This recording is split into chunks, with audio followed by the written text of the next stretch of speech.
Many thanks to you for taking your Saturday morning to come out and help us celebrate what is not a destination, but a milestone in the journey that we're all in progress, that's in progress.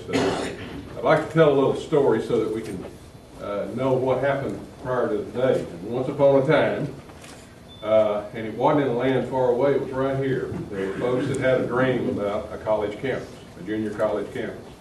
And a lot of people, and I can't go back and name all the names, but many people have devoted a lot of time working toward this day.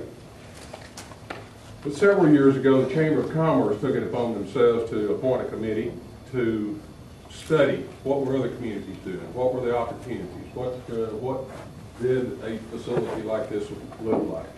And so the Chamber of Commerce has played a role, not the most organized role to that point, I would say. So Sydney Murphy, who is Executive Director of the Chamber, I'd like for her to introduce any of her board members that she has here this morning. So Sydney. If I could get my board and my chamber people to stand. This is Jeanette Wade. She is our ambassador president, and the ambassadors are pretty much the workforce of the chamber. Michael Shukan, who's one of my directors. Casey Evans Smith, who's also one of my directors and an ambassador, when we can rope her into it. So, and I do want to say thanks to all of them because they have done a superb job in supporting us. Thank you, Sydney. After they came back with the findings from their committee, they turned it over to a group we call the Polk County Industrial Development Corporation. And our able staff person there is Kelly Rich. And Kelly, if you would identify those that are on the PCIDC and tell them a little bit about how you get to be a board member, because there may be people here today that would like to become a board member. That sounds good. I'm going to go through and read my list. It's pretty good list here. Naturally, John Thompson, as you all know, Judge Thompson is the chair of our Polk County Industrial Development Corporation. We have serving on our board, we have 9 executive directors. And these executive directors are made up of those companies or entities that make a particular pledge to support our efforts. So we select our executive board from that group. We have on our board, we have David Lamont, who's a hospital administrator for Memorial Medical Center. We have Sharon Miller representing the Alabama Gashada tribe, and I think that Sharon has been our public relations person. Carlos Bullock was assigned this year to serve, to sit on in that seat. Grimes Fortune, mayor of Cargan. Marilyn Sutton, our city manager, and I know Marilyn's here. Ben Ogletree, Jr., Ben Royden, representing First State Bank.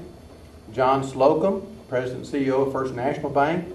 Kurt Wazell, Executive VP and General Manager of Livingston Telephone. Keith Stapleton, Keith, I know you're here. He's Chief Communication Officer for Sam Houston Electric Co-op. Sydney Murphy, our Chamber Executive Director. And then, of course, yours truly, the staff member. Now, that makes up our Polk County Industrial Development Corporation that has worked real hard and real long on this project. And these are the guys that set policy and dictate where I go and what I do. If you would like to join this group, a check for $5,000 made out of the Polk County Industrial Development Corporation will get you a seat at that table. And Kelly will be glad to take that up. So from that PCIDC came the plan that we needed a foundation that could handle the money, that could be specifically entrusted to guide the development and afterwards the operation of a college campus here. And so then we have the Polk County, what's the whole name? It's the Polk County Higher Education and Technology Foundation, and this is a nonprofit organization that we chartered in July, and we have applied for our tax-exempt status, our 1023 with the IRS, and of course we have our charter bylaws set up. And our board members, we have 6 board members that will serve 2-year terms, and they are Judge Thompson, President of the Higher Education Technology Foundation, Andy Evans, vice president from Church Street Financial Services. Most of y'all know Andy, and Andy serves as a vice president. I serve as the secretary of the foundation. Garvey Jackson, Axel Rhodey, serves as the treasurer of the foundation. He's the one that's doing the work on that 1023 right now, the IRS. And then Dr. Myers, who is the representative representing the ISDs in Polk County. And then we have an ex officio member, and that's Dr. Larry Phillips, and Dr. Phillips is here from Angelina College. And that is our foundation board. Thank you, Kelly. About this time, my good friend Walter Biggles made me aware that there was an opportunity from the Economic Development Administration for some funding that may or may not possibly be able to be used, but it was, and I'm going to ask Walter in just a minute to speak, but let me finish telling my story here, okay? When he made that made us aware of that, then I took it to the Commissioner's Court, and although you wouldn't think about Commissioner's Court being in the education business, at this point somebody had to pick up the ball, and I've got two of my commissioners here this morning, Tommy Overstreet and Ronnie Vincent, and thanks to them and the court, we did make the application and we were successful. So guys, thank you for your support for this project. Then once we applied, we've got a 1-2 punch in Washington that is hard to beat. Senator Kay Bailey Hutchison and Kevin Brady, our congressional representative. And we're going to let Kevin talk in just a minute. We thank you for helping us in this venture to seek the EDA funds. In the process of all this, when we're talking about it in the community, we had a couple that heard me talk one night at an event about the dreams we had of this, and as I take it as a reflection back to his past and what education is and their past, the opportunities that education had given them and wanted to participate. We've got Jack and Penny Usselton here. Usselton, sorry about that. I better learn how to say that. Jack and Penny were moved by the effort and by the possibilities for this community in this area, and while they were doing that, we had Representative John Otto and Senator Robert Nichols working in the House and the Senate to make this 10.5 acres just to the north of us available at the historical value, which turned out to be $13,120. That's close, anyway. It was valued, it was appraised by TxDOT at $470-something thousand. So John Otto, thank you. Thank you, Senator Nichols. But again, once they did their work, the Usseltons stepped forward and wrote the check for $13,120, and we thank you.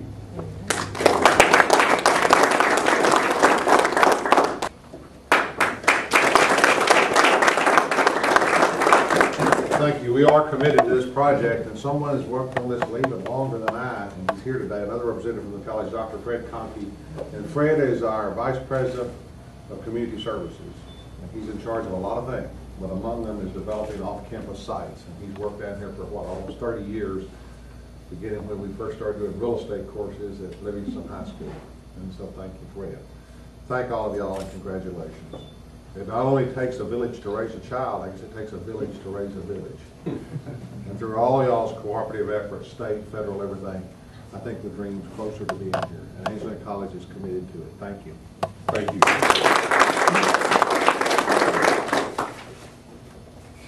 At this point, I'd like to introduce Walter Biggles from the Deep East Texas Council of Government. Walter is a longtime friend, companion, confidant, and I'm not going to tell you what else. We'll leave it at that, Judge. Yeah, okay. Is brother like the one? Yeah, brother. Well, I was going to leave that out. But it is good to be here on Saturday morning, October 31st, and Congressman, I'm very pleased that you decided on morning instead of evening, because I got some grandkids too that they're looking forward to a little trick or treat tonight. You know, this has been a labor of love, not only for Deep East Texas and Polk County, but I think that the process that Judge Thompson mentioned is very important with our agency and both with EDA.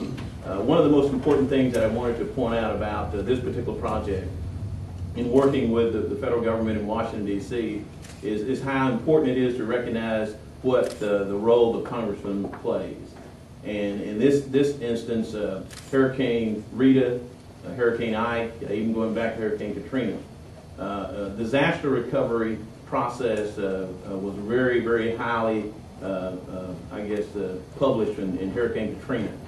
And immediately after that, we had Hurricane Rita that basically devastated East Texas like no other hurricane had in many, many years. And so we were in the process of trying to not only rebuild, but to make sure we had a positive impact on the economy by making sure we competed with federal dollars just like Louisiana did. And in other words, the hurricane, even though Katrina was one that, again, that was highly published, Rita was not. And because of the efforts, as Judge Thompson mentioned, of Congressman Brady and Senator Hutchinson, we were able to compete with Louisiana and those other states who were getting these disasters. So we were able to call our congressman and say, look, we have some real needs in East Texas. And these needs are not only education, but job creation. And the Economic Development District has been a very, very strong partner with our district here in Deep East Texas in making sure we get a fair share of the money. The Austin Regional Office covers 5 states. And of course, Ric Sugano here from EDA, that we're going to talk a minute, they cover 5 states. And so Texas is competing against Louisiana, Oklahoma, Arkansas, and I guess it's one of those states, New Mexico. And so those 5 states, 4 states that we compete with, and we have to fight to make sure we get our fair share. This time, we only had a window to use the fund. The criteria was you must have a large project. You couldn't use, in other words, the feds didn't want us to do a $1 million project or a $2 million project. You know, you got to have a large project, create jobs, and you got to have it ready in a week's time. So, and here's where it comes into your leadership here at Polk County. The first person I called was Judge Thompson, gave him the criteria, and said we needed it yesterday. And again, he didn't hear about the money. We had to have it $4 or $5 million project, and it had to be done quick. And it goes back again to tell you the importance of having leadership in positions in your counties when a project like this arises. So thanks to Judge Thompson and the Commissioner's Court, they were able to get that project together, get it to us in time, so we could get it to EDA, and Congressman Brady can give his blessings on it. And today we're here to make this presentation. So we're very pleased to be a part of that process. So far in East Texas, this is the second project that we were able to to really hang our hats on and say we completed it. We have one more that we're working on, and we're going to work hard with EDA. And again, I do echo the sentiments of Judge Thompson in saying that they have been one of the best federal agencies that we can work with. This is not stimulus money. This is hurricane disaster recovery funds. And again, it came from the Bush administration because they wanted to make sure we had the same type of funds and resources that Louisiana got. So we're just trying to keep up with those who had other hurricanes, and we had a hurricane, and so we're very pleased today to announce that this award has been made possible through the hard work of our congressman and our senator. Thank you, Walter. Walter brings to bear a great point where this money came from. It was Ike recovery funds that we were fortunate enough to get. He also brought one other thing up. This is Halloween. And obviously, we're going to be treated today instead. That's right. Instead of treated, okay? Anyway, moving right along, I want to introduce to you the contact person at the EDA in Austin, and that's Ric Sugano. And Ric is, again, been very helpful. And come on, Ric, come up and tell us a little bit about it. Obviously, this isn't my money, this is your money on this thing. And as has already been pointed out ad nauseum, it really was because of local commitment. These things don't always work as well as they do. And you see a real confident man standing up here right now. When it came down to signing the forms, there was sweat coming off his brow because we're only putting in a portion of this project. We're putting $4 million. It's mainly for the brick and mortar of this building. The community is going to have to come up with the things that make this thing actually happen. So we're just putting seed money in. That's all we're doing. And using seed, I'll make a real quick segue over to LEED. These guys I'm a LEED AP, and LEED is Leadership in Energy and Environmental Design. That's the trend nowadays of making buildings that are sustainable, that the long-term cost of maintaining this thing is not going to be high. That when they design this building, it's going to be cheaper to operate because you're going to take into account environmental design issues, use less energy than you normally would be. We're going to try to do this here. This will be the first one we'll do in East Texas. This is going to be the trend in the state and the federal government because energy costs are not going to go down. Long-term operation costs, which you got to think about here, need to come down. So if we do this correctly, we'll be raising a flag in all of East Texas about how to be responsible as far as building buildings and operating in the future. I would like to say thanks to both of these guys because it doesn't always happen that these guys are constantly in our face pushing this thing. But I do want to color in one part of this whole picture. When this proposal came in, it was for a community shelter because the idea was, well, we need to get disaster. And somewhere in the picture, somebody got the idea that a community shelter for disaster is what we need. Now what we really need is something like this because the greatest economic engine in any community is higher education. And by bringing higher education in here, it directly helps any disasters in the future and it helps us recover in the past.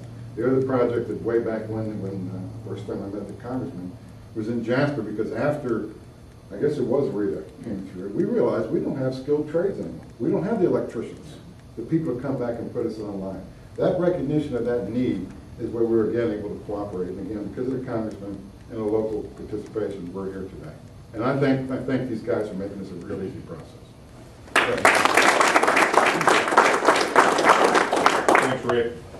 Save the best to last. Congressman Kevin Brady, who helped us make this day possible. Come on.